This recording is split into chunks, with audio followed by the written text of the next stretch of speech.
Mel, Quinn Ewers was, in a word, spectacular in Ann Arbor. 24 of 36, 246 yards, 3 touchdowns, and if he needed it to be more, it could have been more. How did Quinn Ewers impact where we will hear his name in April this past weekend? The way he can sling it and the composure, I think, and how calm and relaxed he seems. And he just doesn't change his demeanor. And I think that is why he is one of those unflappable quarterbacks that you want to have under center. And I think Steve Sarkisian does a great job in terms of that offense and the design, the young players, the transfer stepping in that had to make up for some key losses. Like Xavier Worthy now with Kansas City doing what he does. Adonai Mitchell, tight end. Running back moves on Brooks. Then the top running back, Baxter, gets hurt, right? The offensive line had Cameron Williams step in at right tackle. He had like 4 penalties in the first half, yet they overcame all this against this great vaunted Michigan defense, right? At the big house with all eyes on this game. He looked like it was no big deal. It was ho-hum field. It was just like no big deal to Quinn Ewers. And I think players feed off of his ability to go into any environment.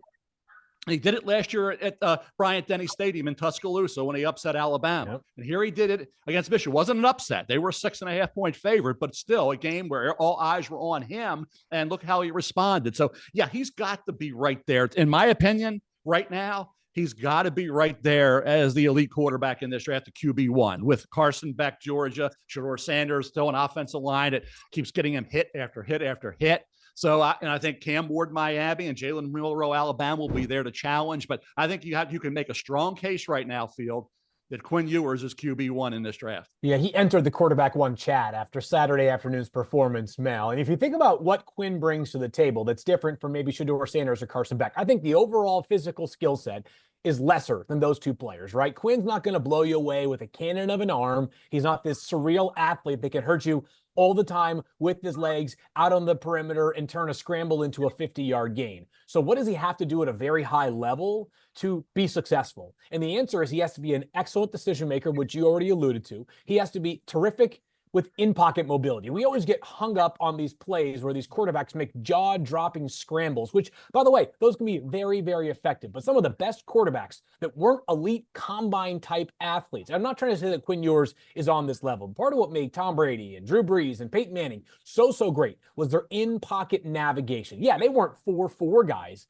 but their ability to sense pressure, dodge pressure, step up into the pocket, buy yourself that extra half second to make a great decision and turn a would-be sack into a would-be touchdown separated them in several, on top of other ways as well. And we saw such good decision-making from Quinn Ewers in Michigan. And I know people are going to sit here and say, but yeah, Michigan might stink this year. That's the truth. Michigan is so limited offensively that team could finish anywhere by the end of the season, and it wouldn't surprise me, Greeny. But I will say this. My top 25 big board includes 2 Michigan defensive players. Heck, my top 8 players includes 2 Michigan defensive players. And it wouldn't surprise me if at least half a dozen guys from that defense get drafted this upcoming year. I get it. The offense gives them a much stiffer task every single week on the defensive side of the ball. But the individual talent that Quinn Ewers picked apart on Saturday afternoon was exceptional. And Mel and Field, both of you, I'd love you to take the listeners and the viewers someplace they can't go. And I only know the answer to this question ahead of time, Mel, because I have listened to you and Louis Riddick go back and forth on our draft calls before, in the weeks leading up to the draft. How much more important are these games? And Texas will have a few of them, of course, playing in the SEC now. They'll have a few more monster games. But how much more closely do the evaluators, meaning guys like yourselves, and of course, the people who are making these decisions for these teams, how much more closely do they evaluate games like this relative to the more mundane game on the schedule? It's huge, but you also have to put it in perspective because when Josh Allen, my guy, right, Greeny, went to Wyoming, Iowa, because Wyoming goes to Iowa, right? And he's playing in that game where all eyes are on Josh Allen, the Wyoming quarterback going into Iowa City into Kinnick Stadium, that first game of the year. And everybody was going to evaluate Josh Allen based on that game. Wyoming had lost to the National Football League. They're starting center, top running back, tight end, wide receiver, all of whom ended up playing in the National Football League. Wyoming, Craig Bowl, great coach, right? Former coach at Wyoming, great coach, couldn't reload. He had Josh, but he lost 4 key entities. He goes to play Iowa with that defense at Kinnick Stadium, tough place to play, and they got beat. I was like 24-3. He didn't look good. And people say, oh, that game, it really raised doubts and concern. No, you throw that game out. Josh Allen had no chance. Shedeur Sanders right now at Colorado doesn't have a chance. But in Quinn Ewers' case, he has a chance because he's got the better team. He was the favorite, right? At Alabama last year, he was the underdog, but he found a way to do it. But he still had great players around him. Worthy, Mitchell. Think about the O-line with Jones at right tackle, the running back Brooks. He had all these pieces, right? Sanders, a tight end. He's got pieces right now. They're the favorite. Michigan, yes, great defense. Fields right. A lot of those guys are going to be in the NFL. But his offense had everything back just about when you talk about the key guys, 4 offensive linemen. I always say you can't beat them if you can't block them. We saw that in the NFL in some of these games. We see it in college. They can block them. The running back doesn't matter. Give them the ball. The freshman was dynamic. Okay, Blue had played a lot. You think about Gunnar Helm at tight end. He had played. Think about what a guy coming in. Isaiah Bond from Alabama, he had already done it at Alabama. So there were players there in place for him to say, my team's not outmanned. I have no excuses. So for Quinn Ewers to play like he did, yes, it was impressive, but you put in perspective, they were the favorite. But if he didn't play well, you say, yeah, it would be a red flag because there's no reason why Quinn Ewers, despite the environment, shouldn't have played well. He had the pieces. He had the better team. And if he struggled, it would be a problem. In Josh Allen's case, there are people that thought it was a problem. They don't know how to evaluate because you throw it out.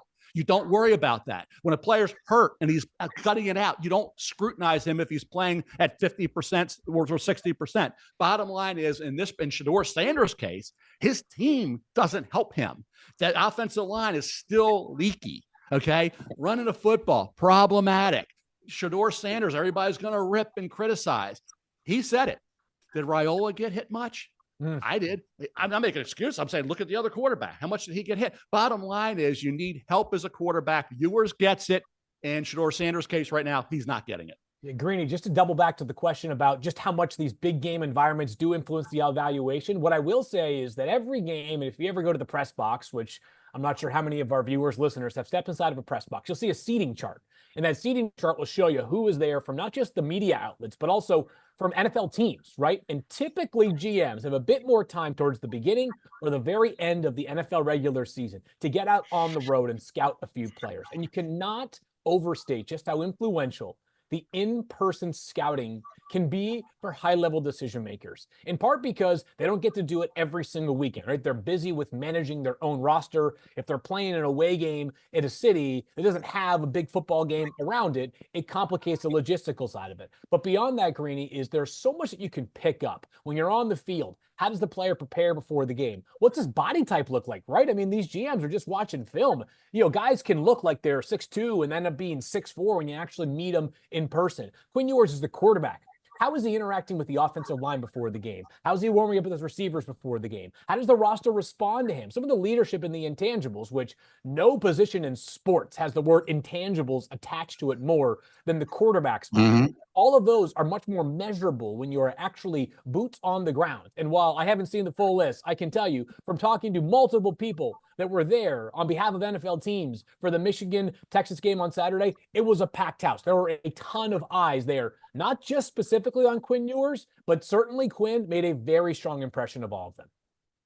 Well, I actually can add something to that because I tweeted about exactly this. I was thinking of the two of you while I was watching that game, and I tweeted, you know, this is a game that's going to be remembered in April. And Pete Thamel, who was there, tweeted back at me, the sideline in Ann Arbor is jammed with NFL folks, was told 3 GMs, nearly a dozen high-ranking personnel, and 15 teams. A bunch of those had multiple scouts. So, Field, to your point, that's trying to put some at least rough numbers to what you're talking about. So we almost can't overstate the importance of that performance.